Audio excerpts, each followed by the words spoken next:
नमस्कार, मैं हूं चरण सिंह राजपूत और आप देख रहे हैं फाइट फॉर राइट।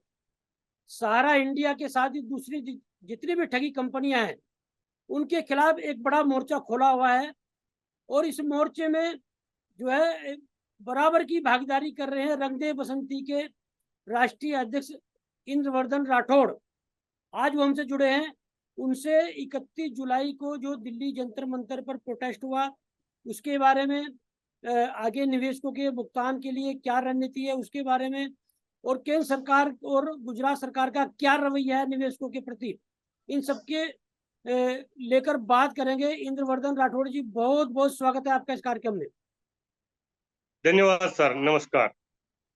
पहला ही प्रश्न है मेरा, 31 जुलाई को जो दिल्ली के जंतर मंतर पे जो प्रोटेस्ट हुआ निवेशकों के पक्ष में, क्या उपलब्धियां रही, क्या रिएक्शन है और क्या लग रहा है आपको, क्या भुगतान होगा?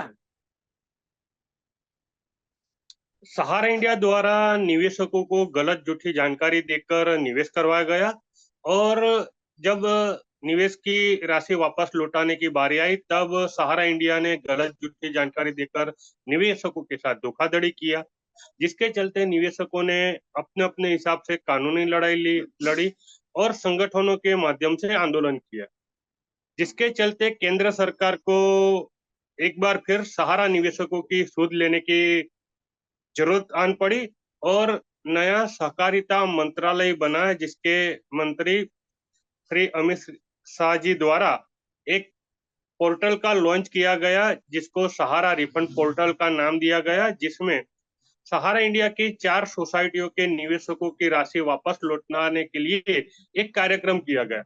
लेकिन ये पोर्टल के माध्यम से निवेशकों को पहली किस्त में सिर्फ 10,000 रुपया ही राशि वापस लौटाने का प्रावधान किया गया है, जिसके चलते सहारा निवेशक और कार्यकर्ताओं में बड़ा आक्रोश था और उसी आक्रोश को आवाज दिया मदन लाल आजाद जी ने। 31 जुलाई 2023 को नई दिल्ली के जंतर मंतर मैदान पर सहारा निवेशक और कार्यकर्ताओं की आवाज को बुलंद करते हुए केंद्र सरकार से एक मांग की थी कि सहारा निवेशकों का जो भी भुगतान है पूरा भुगतान ब्याज सहित किया जाए। 10,000 रुपये से ये सिर्फ और सिर्फ एक लॉलीपॉप सामान थी, जिसके चलते पूरे देश भर के निवेशक और संगठन इकट्ठा होकर जंतर मंतर पर आए हुए थे। मेरे हिसाब से यह आंदोलन एक कामयाब आंदोलन रहा था, क्योंकि केंद्र सरकार की और सहारा इंडिया की जो कूटनीति थी उसका पर्दाफाश हुआ है और ऐसे ही आगे आंदोलन होने चाहिए, ऐसा मेरा मानना है। इंद्रवर्धन जी, 31 जुलाई के प्रोटेस्ट पर एक बड़ा दबाव बना केंद्र सरकार पर और जो विपक्ष में बैठे हुए दल है उन पर भी बना, और यही वजह है कि दिग्विजय सिंह जो कांग्रेस के दिग्गज हैं वो वहां पर पहुंचे और कांग्रेस शासित प्रदेश में भुगतान कराने की बात की। तो क्या जो दिग्विजय सिंह ने वहां आश्वासन दिया निवेशकों को, क्या उसका कुछ असर दिखाई दे रहा है? सहारा निवेशकों की जो मांग थी उसको देश भर के कोई भी पॉलिटिकल पार्टी डिनाई नहीं कर सकती है। लोकसभा 2024 के इलेक्शन में सहारा निवेशकों के भुगतान का मुद्दा भी अहम बन सकता है। इसको ध्यान में रखते हुए जंतर मंतर पर जो आंदोलन हुआ था उसमें श्री दिग्विजय सिंह ने अपनी भागीदारी की थी।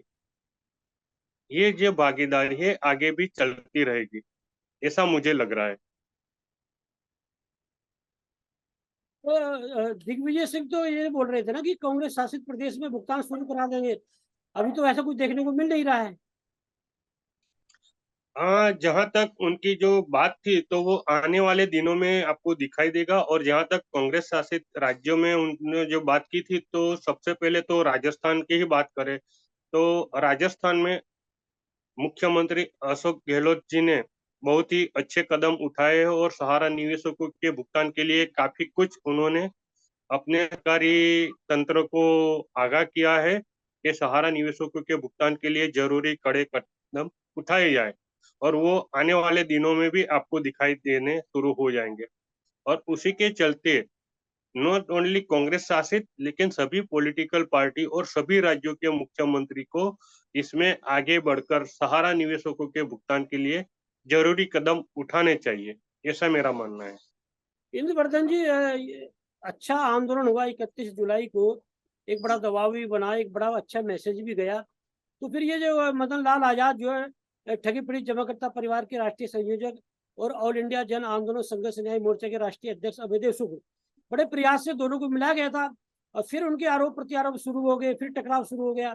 तो क्या इससे कुछ क्या आंदोलन मजबूत हो रहा है क्या इससे? अ, आंदोलन के बाद कुछ ऐसी बातें उभर के आई है जिसमें आरोप प्रत्यारोप की बातें चली हुई है। तो यहाँ पर मैं यही कहना चाहता हूँ कि जब दो अलग अलग विचारधाराओं के लोग मिलते हैं तो निश्चित ही कुछ बातों पर मनभेद हो सकता है, लेकिन यहाँ पर लक्ष्य एकमात्र सहारा इंडिया के निवेशकों का पूर्ण भुगतान है।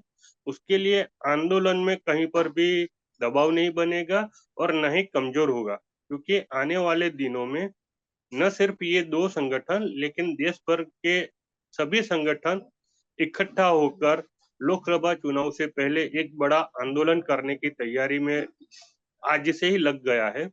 तो मुझे नहीं लगता है कि वे मदन लाल आजाद और अभयदेव शुक्ला के बीच में जो मनमुटाव है उससे आंदोलन को कमजोर होने की कोई बात मेरी समझ में नहीं आ रही है। नहीं, ये जो बातें हैं, क्या ये बंद कमरे में नहीं हो सकती है? क्या मिलकर नहीं हो सकती? क्या पत्राचार करके द्वारा नहीं हो सकती है? इस तरह की बातें जो सार्वजनिक रूप से और जो वायरल की जाती हैं, इससे आप कैसे मान रहे कि आंदोलन कमजोर नहीं होगा? जो निवेशक हैं उन पर जो है एक जो उनकी उम्मीदें बनती है, और इस तरह से जो नेतृत्व करता है उनमें टकराव होता है, तो उनकी तो उम्मीदें कहीं ना कहीं टूटती है ना। तो आप कैसे कह रहे हैं आंदोलन कमजोर नहीं होगा? बिल्कुल सही बात कही आपने कि इस तरह से जो कुछ भी मनमुटाव हो वो बंद कमरे में आपस में मिलकर उसके बारे में बातचीत करनी चाहिए, नहीं कि ओपनली प्लेटफॉर्म पर ये सारी बातें रखनी चाहिए। क्योंकि सहारा इंडिया का जो निवेशक है वो आंदोलन के नेताओं की वजह से ही वो आंदोलन से जुड़ता है, और जब आंदोलन के इस तरह की बातें आती है तो निवेशक के मन में भ्रम भांतियां फैलती है। लेकिन जिस तरह से ये हो रहा है तो ये होना लाजमी है, क्योंकि आपने देखा होगा कि भारत देश की आजादी के लिए भी बहुत सारे संगठनों ने लड़ाई लड़ी थी और उसमें भी मनमुटाव था, लेकिन उनका आखिरी लक्ष्य तो भारत की आजादी ही था। तो इस तरह से इन संगठनों के बीच में भी जो कुछ भी मनमुटाव है, लेकिन उनका मकसद तो बेसहारा निवेशकों का पूर्ण भुगतान ही है। तो आने वाले दिनों में मुझे ऐसा लग रहा है कि ये सारे जो कोई भी संगठन के नेता लोग हैं वो अपने मनमुटाव को दरकिनार करते हुए एक बार फिर सब लोग साथ में आएंगे और लोकसभा इलेक्शन से पहले केंद्र सरकार और सहारा इंडिया से अपना पूर्ण भुगतान लेने के लिए बड़ा आंदोलन करेंगे।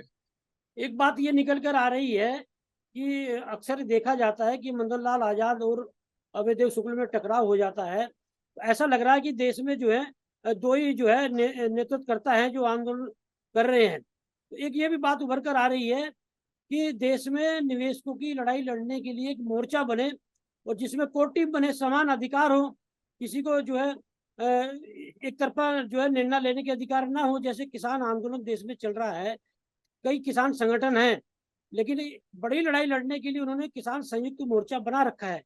तो ऐसे ही देश में जो है एक संयुक्त निवेशक मोर्चा बने, और उसमें एक कोर टीम बना के उस बड़े आंदोलन उसकी अगुवाई में हो। तो उसके जब मोर्चे के बैनर तले लड़ाई लड़ी जाएगी बड़ी, तो फिर कोई ये भी नहीं कहेगा साहब हमारे संगठन के बैनर तले आप लोग आए हो, या हमारा संगठन नहीं है। सबके संगठन होंगे, एक मोर्चा बन जाएगा। तो क्या आपका इस मामले में कहना है?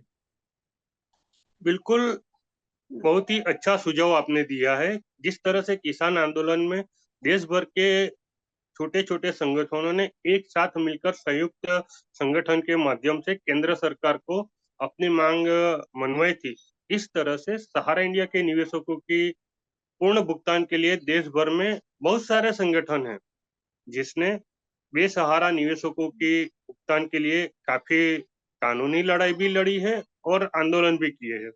तब आने वाले समय में पूरे देश भर के सारे संगठन एक साथ एक प्लेटफॉर्म पर आकर समान तरीके से, उसमें कोई नेता ना हो, सारे वर्कर हो, और उस वर्कर के माध्यम से एक कॉमन एजेंडा लेकर एक निश्चित रोड मैप के साथ आगे लोकसभा इलेक्शन से पहले अगर कोई आगाज करता है तो उनको सफलता जरूर मिलेगी। और ऐसा करना निश्चित ही बहुत ही सहारा निवेशकों के लिए अच्छा रहेगा। गुजरात में रंग दे बसंती जो है इस समय क्या कर रहा है, बताइए थोड़ा दर्शकों को हमारे।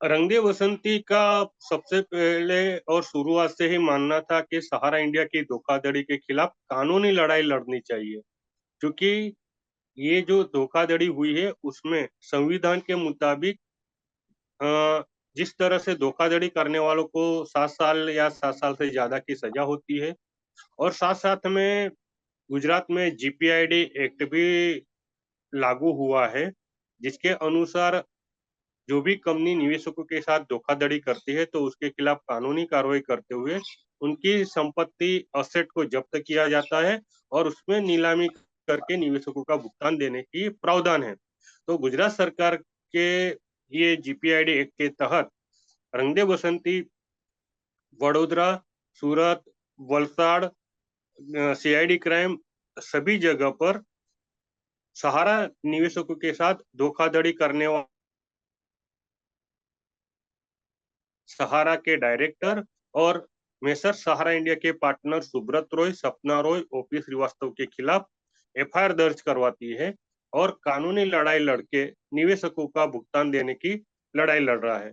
और उसमें हमें बहुत अच्छी कामयाबी भी मिली है और आगे भी ये लड़ाई हम जारी रखेंगे। इंद्रवर्धन जी, आगे जो जिस तरह की बातें सामने आ रही है तो किस तरह से रणनीति बन रही है, क्या लड़ाई आगे जो बड़ी लड़ाई लड़ने के लिए क्या कहना चाहेंगे? लोकसभा 2024 के इलेक्शन से पहले देश भर के सारे संगठन अपने अपनी विचारधाराओं को लेकर एक कॉमन प्लेटफॉर्म पर आए और जनवरी 2024 में नई दिल्ली में एक ऐसा आंदोलन खड़ा करे कि केंद्र सरकार में बैठी भाजपा सरकार एक बार फिर सहारा निवेशकों के मुद्दे को लेकर गंभीरता से सोच विचार करके सहारा इंडिया पर कुछ कड़े कदम उठाए और निवेशकों का भुगतान वापस दिलाने के लिए कोई ऐसा ठोस कार्रवाई करे। अन्यथा आने वाले दिनों में केंद्र सरकार में बैठी भाजपा सरकार को इलेक्शन में बहुत ही खामियाजा भुगतना पड़ेगा, ऐसा स्पष्ट दिख रहा है मुझे। इसलिए केंद्र सरकार को भी और राज्य सरकार को भी सहारा निवेशकों के भुगतान को लेकर जल्द से जल्द और अच्छी तरीके से कार्रवाई करनी चाहिए, ऐसा मेरा मानना है। तो इंद्रवर्धन जी, अंत में क्या कहना चाहेंगे निवेशकों से? निवेशकों से तो मैं यही कहना चाहता हूं कि सहारा रिफंड पोर्टल का जो गेम चल रहा है उसके झांसे में न आए। जिनका निवेश 50,000 या 50,000 से ज्यादा है उसको मेरी यह राय है कि वो पोर्टल पर अपना रजिस्ट्रेशन न करवाइए, क्योंकि यह पोर्टल में आपसे यह एफिडेविट ये लिखवाया जा रहा है कि आपने यहाँ पर क्लेम किया है तो उसका पूर्ण रूप से भुगतान नहीं होगा तब तक आप कहीं पर भी यह भुगतान के लिए कोई भी कानूनी या कोई भी कार्रवाई नहीं करेंगे। इसलिए मेरा ये निवेशकों से स्पष्ट राय है कि आप ये पोर्टल के चक्कर में न आए। जिसका भुगतान 10,000, 20,000, 30,000 है और जिसको 10,000 से अगर उसका काम चल जाता है वही यह पोर्टल पर अपना क्लेम दायर करे। आने वाले दिनों में 10,000 के भुगतान के बाद बाकी का भुगतान कब और कैसे मिलेगा इसकी कोई भी रूपरेखा केंद्र सरकार या सहकारिता मंत्रालय ने नहीं दिया है। तो इस जासे में न आए और अपना पूर्ण भुगतान पाने के लिए लोकल लेवल पर आप कार्रवाई करवाए, यही मेरी निवेशकों से राय है। इंद्रवर्धन जी, बहुत बहुत धन्यवाद आपका हमसे बात करने के लिए। नमस्कार। आप, आपका भी बहुत बहुत धन्यवाद।